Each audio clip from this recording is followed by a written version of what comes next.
আজকেই দেখলাম এসআইআর এর মানে আর কি প্রতিক্রিয়া শুরু হয়ে গেছে, প্রতিক্রিয়া শুরু হয়ে গেছে। অনেকজন বলছেন আতঙ্কিত হবেন না। আমি আপনাদেরকে খালি একটা কথা বলে যাব, প্রত্যেকটা গ্রামের বুদ্ধিজীবী যারা আছে, বিশেষ করে যারা নেতৃত্বে আছে, তারা প্রত্যেকটা ভাইয়ের হেল্প করুন। সে বড়লোক গরিব ধনী দরিদ্র মুসলিম অমুসলিম যারাই আছে, তাদের কাগজপত্র কিভাবে বেরোবে, কিভাবে ঠিক করা হবে, তাদের কাছে কিভাবে যে কাগজটা লাগবে সেই কাগজটা তার কাছে কিভাবে পৌঁছাবে, এই দায়িত্ব গ্রহণ করুন। আমি বলছি যারা গ্রামের নেতৃত্ব আছে, আপনাকে কেউ কি বলতে হবে না, মানুষ ছুটে গিয়ে আপনাকে এমনি ভোট দিবে, আপনি হেল্প করুন, ভালো কাজে আদেশ করুন, অসৎ কাজে নিষেধ করুন। মানুষের যারা উপকার করে আল্লাহ তাদের মঙ্গল করে। তাই আমাদের এই সময় উচিত এক মুমিন আর এক মুমিন ভাইয়ের আমরা উপকার করব।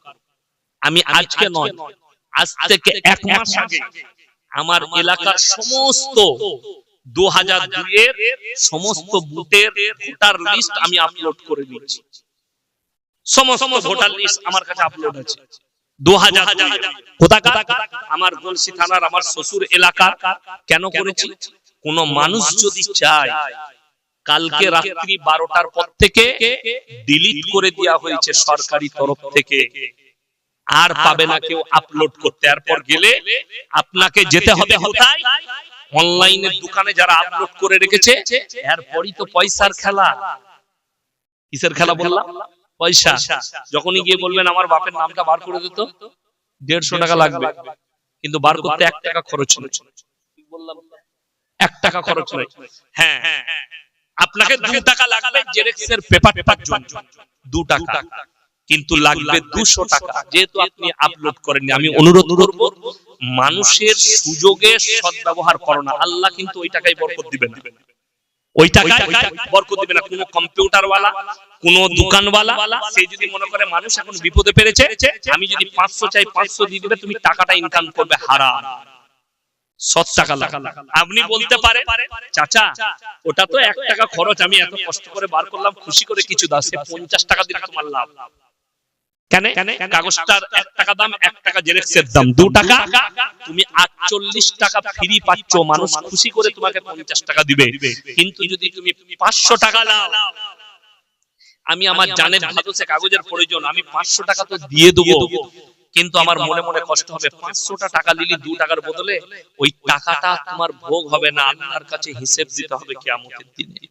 হক মানুষের কেউ কে আতঙ্কিত করবেন, আল্লাহর কৃপায় একটা কথা মাথায় রাখবেন, যে খাল কাটে নিজের জন্য খাল কাটে। কথাটা বুঝতে পারেন? সমঝদারোं के लिए इशारा काफी है। যারা সমঝদার হবে আমার কথা তারা বুঝতে পেরে গেছে যে খাল কেটেছে সে নিজের জন্যই কেটেছে, আমাদের জন্য নয়। খালটা নিজের জন্যই কেটেছে।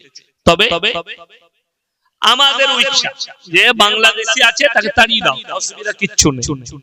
কিন্তু আমি বলছি যার কাগজপত্র আছে, যে সত্যিকারী দেশের নাগরিক অথচ তার নামটা এসআইআর 2002 এর লিস্টে নেই, আপনারা তাকে হেল্প করুন, তার কাগজপত্র বার করুন। আর অনুরোধ করে যাচ্ছি সবাই আল্লাহর উপরে ভরসা রাখবেন, আল্লাহ যেটা করবে মঙ্গলের জন্য করবে। সকলে জোরে বলুন ইনশাআল্লাহ। আল্লাহর উপরে ভরসা রাখবেন, জোরে বলুন ইনশাআল্লাহ। আল্লাহই হচ্ছে আমাদের সবথেকে উত্তম পন্থা, উত্তম চাওয়া।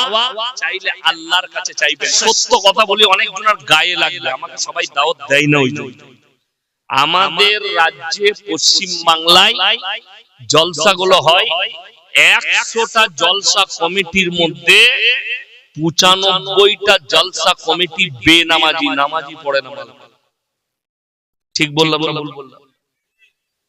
এরপর বলুন জলসা দেওয়ার উদ্দেশ্য মানুষ হাদিস কোরআন শুনবে, নবীজির আদর্শ শুনবে, পরিবর্তন আনবে নিজের মধ্যে, লোক নামাজি হবে, দিনদার হবে, ভালো হবে, এই নিয়ত তো নাকি?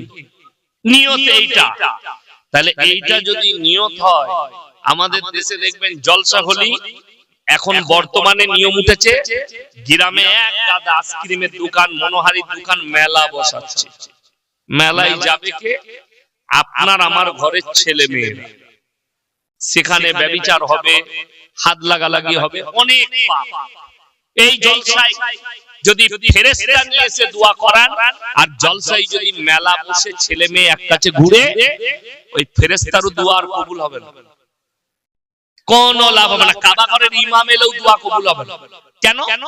দোয়ার থেকে বেশি পাপ হচ্ছে জিনা করার পাপ হচ্ছে জিনা। আমাদের সমাজের লোক মনে করে শারীরিক মিলনটাই খালি জিনা, না, শুধু এটা জিনা নয়, হাতের জিনা হয়, চোখের জিনা হয়, কানের জিনা হয়, মুখের জিনা হয়, নফসের জিনা হয়, পায়ের জিনা হয়। ওই জন্য যে সমস্ত মায়েদের কাছে আমার আওয়াজ পৌঁছাচ্ছে তাদেরকে অনুরোধ করব, ভালো করে শুনবেন। তিনটে কারণ ছাড়া ইসলামী শরীয়তে মেয়েরা বাড়ির বাইরে যেতে পাবে না। কটা কারণ বলবো? তিনটে। এক নম্বর হচ্ছে, শরীর যদি অসুস্থ হয়, শরীর অসুস্থ, ডাক্তারের কাছে যেতে পাবে পর্দার সহিত, ডাক্তার দেখাতে। নাম্বার 2, কাছের আত্মীয় মারা গেলে, আত্মীয়টা কাছের হতে হবে, দূরবর্তী নয়, কাছের আত্মীয় মারা গেলে যেতে পাবে পর্দার সহিত। ইমানদারির সঙ্গে বলুন, আজকে আমাদের এই গ্রামেও একজন ভাই মারা গেছেন, আল্লাহ জান্নাতি করুক, বলুন আমিন। অ্যাক্সিডেন্ট হয়ে মারা গেছে, আল্লাহ শহীদের মর্তবা দেখ, বলুন আমিন। দেখুন, এই মরা বাড়িতে ছেলেদের ভিড় বেশি হয় না মহিলাদের? মহিলাদের, যেটা একদম ইসলামের বিপরীত, ইসলাম নিষেধ করেছে। আপনাকে একটা কথা বলি, আমরা পুরুষরা গিয়ে ভিড় করে জানাজায় যদি মুসল্লি বেশি হয়, আমরা জানাজার নামাজ পড়ে মাটি দিয়ে দোয়া করলে নেকি বেশি, না মেয়েরা ভিড় করলে নেকি বেশি? কথা বলেন না, মাটি দিয়ে দোয়া করলে। আচ্ছা, মহিলারা কবরস্থানে যেতে পায়? আপনাদের এখানে যেতে পাবে না। জানাজার নামাজ পড়তে পাবে? পাবে না।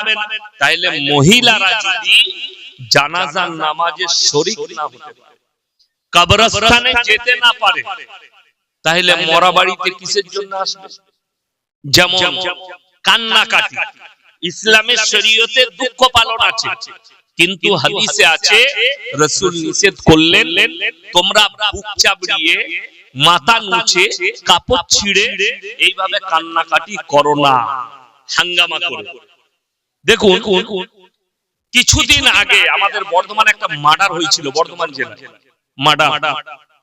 কিসের দ্বারা? গ্রামের মানুষের দ্বারা।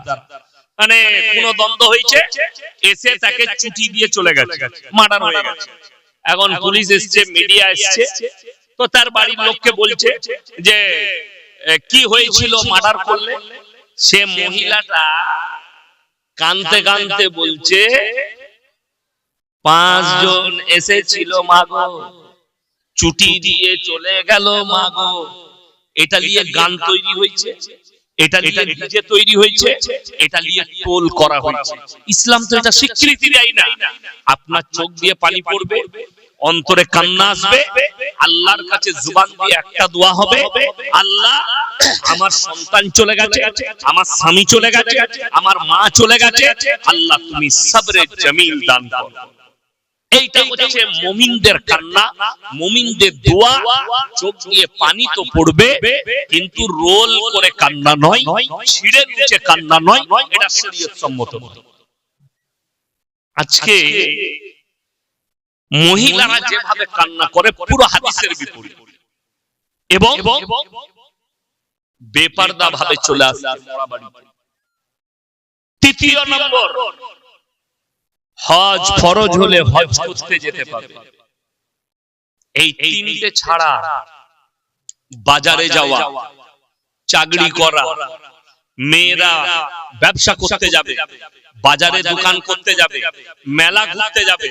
হাওড়া জেলার কোন বাপের বেটা মুফতি যদি ফতোয়া দিতে পারে, আমি আর সমাজে কথা রাখবো না যে আপনি ভুল বলছেন, এখানে আলেমরা বসে আছে, বলে দেখ যে না, মেয়েরা বাজারে ঘুরতে যেতে পাবে, দোকানে যেতে পাবে।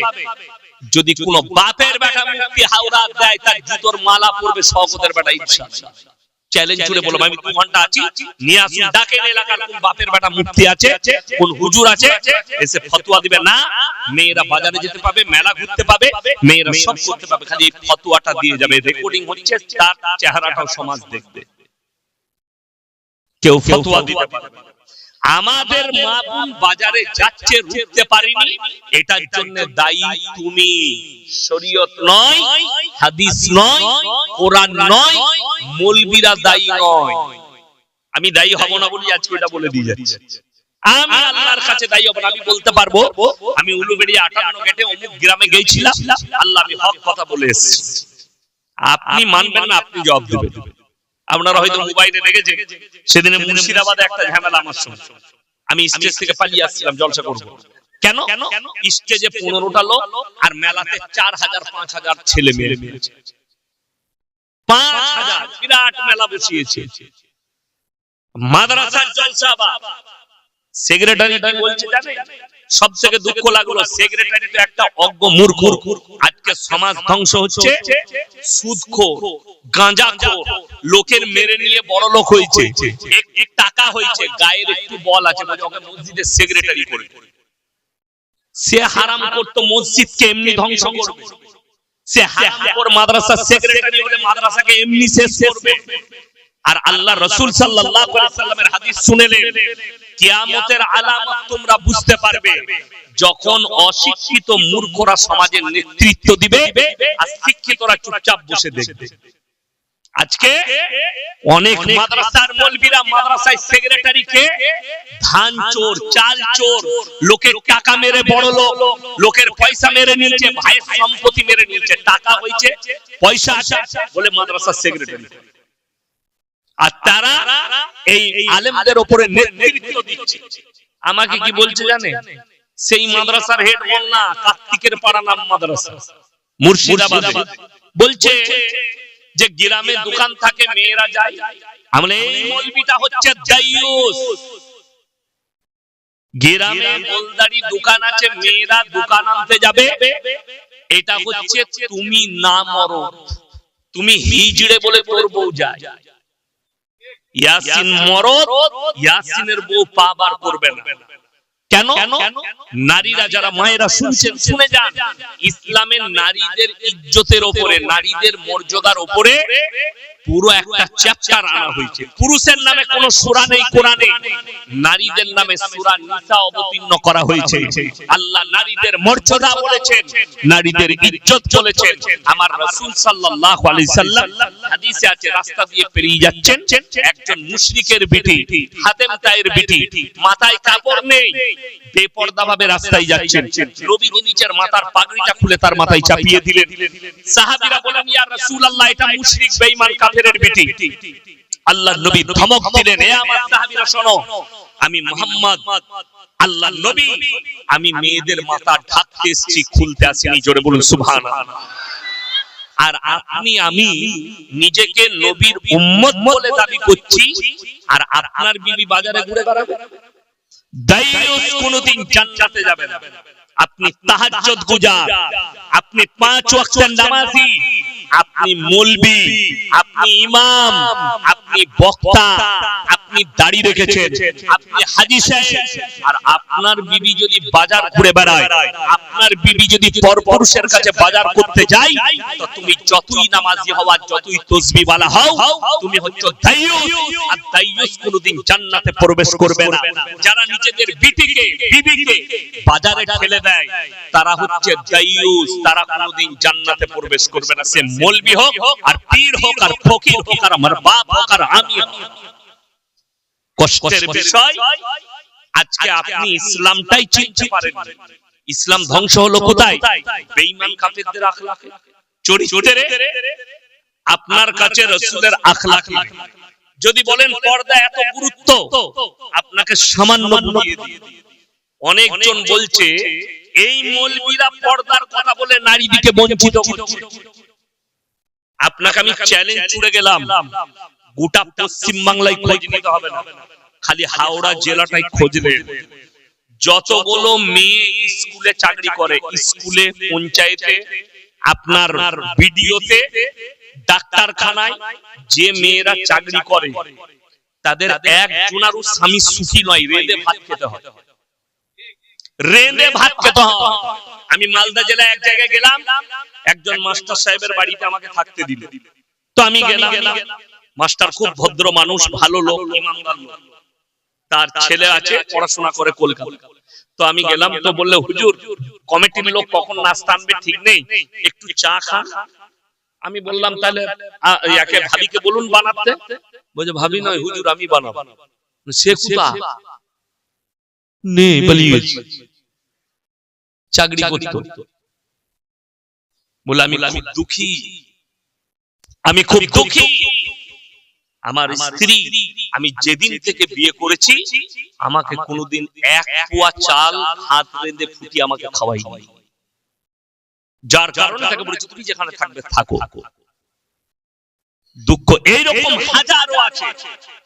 ওই জন্য ইসলাম শরীয়ত জানেন কি, অনেকজন মনে করছে নবীর বিবি সাহাবীরা ব্যবসা করে, সাহাবীর বিবিরা ব্যবসা করেছেন না করেননি? কথা বলে করেছে। কতদিন পর্যন্ত এটা জানতে হবে, কতদিন পর্যন্ত ব্যবসা করেছে। আর দুনিয়ার বড় একজন ব্যবসায়ী ছিলেন আল্লাহর রাসূল সাল্লাল্লাহু আলাইহি সাল্লাম প্রথম বিবি হযরতে খাদিজাতুল কুবরা রাদিয়াল্লাহু তাআলা আনহা। কিন্তু অতদিন পর্যন্ত ব্যবসা করেছেন যতদিন পর্যন্ত পর্দা ফরজ হয়নি। যেদিন থেকে পর্দা ফরজ হয়েছে রওয়ায়েতে আছে একজন সাহাবী কিংবা নবীর বিবিরা পায়ের নখটা পর্যন্ত আর হুজরাখানা থেকে বার করে নিজের বলে সুবহানাল্লাহ। অথচ আজকে জানেন আমাদের ইসলাম ধ্বংসের মূল কারণ কি? আল্লামা ইকবাল লিখেছেন ইস ঘর কো আগ লাগি ঘর কি চিরাগ সে। মুসলমান তোমরা নিজেদের ঘরে নিজের আগুন ধরিয়েছো। যাদের কাছে ইলম আছে, কোরআন হাদিসের জ্ঞান আছে, আজকে কিছু শিক্ষিত লোক দুটো বাংলা চিঠি বই পড়ে, বাংলা মানে কোরআন পড়ে নিজেকে পণ্ডিত ভেবে আলেমদের ভুল ধরছে এবং আমাদেরকে বলছে এরা ভুল পথে আছে। তার কারণ কি? মারাত্মক দিন। ইয়াসিন সাহেব তো আমার বইয়ের বাজারে যাওয়াটা পছন্দ করে না, শরীয়ত বিরোধী বলছে। ইয়াসিন সাহেব তো আমার হারাম জিনিসটাকে পছন্দ করছে না। আজকে দেখুন মসজিদের ইমাম তাদেরকে সমাজের লোক বাপের গোলাম মনে করেছে, ওই জন্য কিরাম পরিবর্তন সমাজে পরিবর্তন। ইমাম যদি হক কথা বলে, হারাম হালালের বয়ান করে, তারপরের দিনে যারা ওই হারাম কাজটা করে তারা তারাবার ব্যবস্থা করবে, ওর পেছনে লাগাবে তারা। এরা বাস্তব বলছে।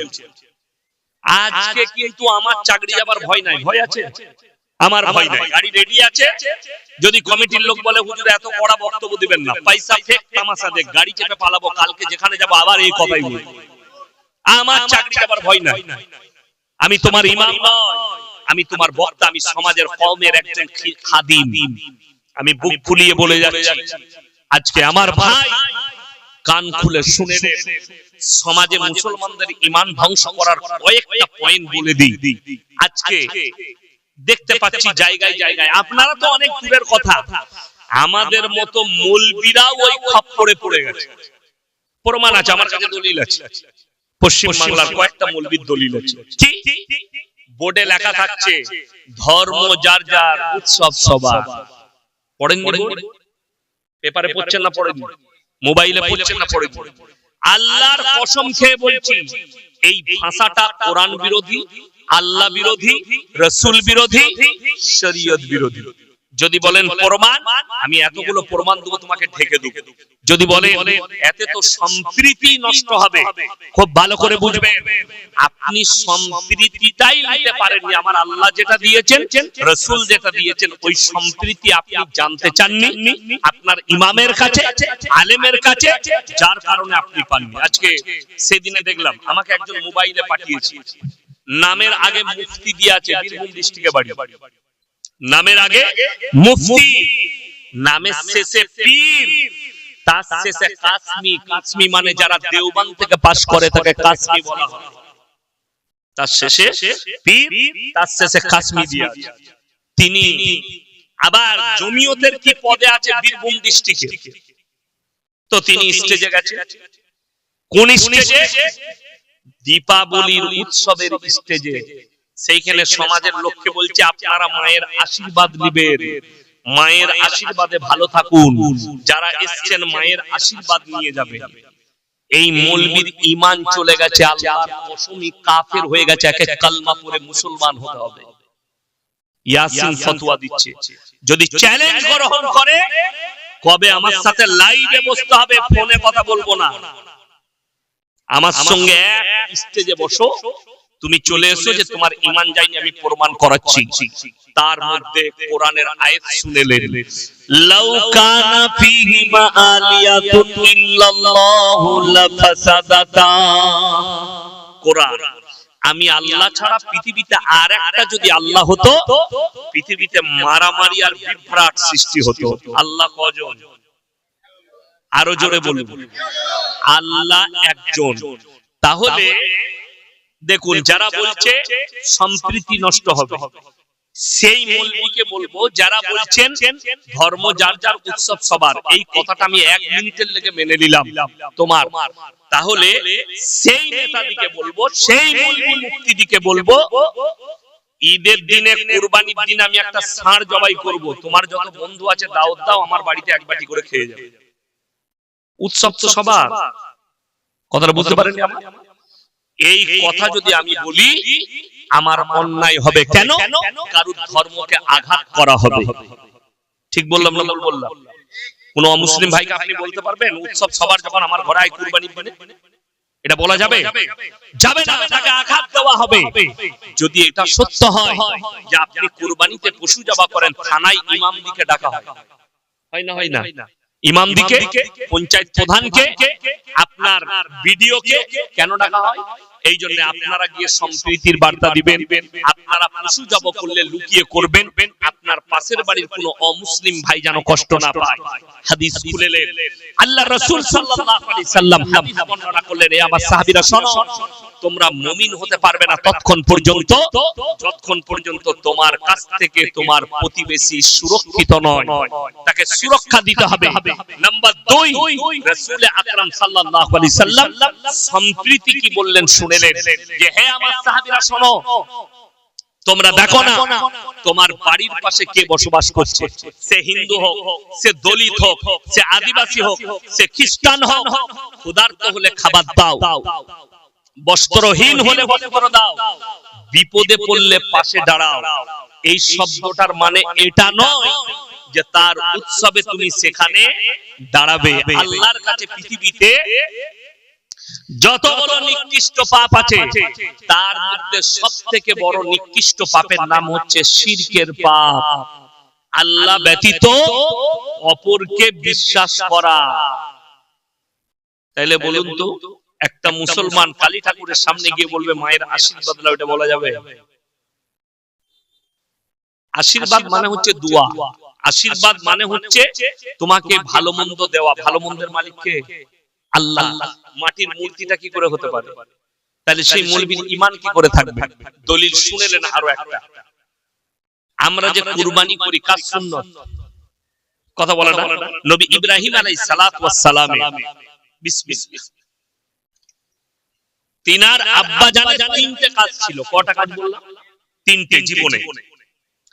1 নম্বর মূর্তি তৈরি করা, 2 নম্বর মূর্তি বিক্রি করা, 3 নম্বর তার উপাসনা করা। এই 3টে কাজের কারণে কোরআনে আছে ইব্রাহিম আলাইহিস সালাতু ওয়াস সালাম নিজের আব্বাজানকে দাওয়াত দিলেন কি বলে? ইজ ক্বালা লিয়াবিহি ইয়া আবাতি লিমা তা'বুদু মা লা ইয়াসমাউ ওয়া লা ইউবসিরু ওয়া লা ইউগনি আনকা শাইয়্যা। হে আমার আব্বাজান, আপনি কার উপাসনা করছেন? হাত পা নাড়তে পারেন, কথা বলতে পারেন, নিজস্ব কোনো ক্ষমতা নেই, আপনি তার উপাসনা করছেন, এটা শয়তানের রাস্তা। আপনি আমার আল্লাহকে বিশ্বাস করুন। আমার ভাই ইব্রাহিম নবী নিজের আব্বাজানকে দাওয়াত দিলেন যে নিজের হাত পা নাড়তে পারে না, কোনো কিছু করতে পারে না, তার কাছে কি করে চাইছে?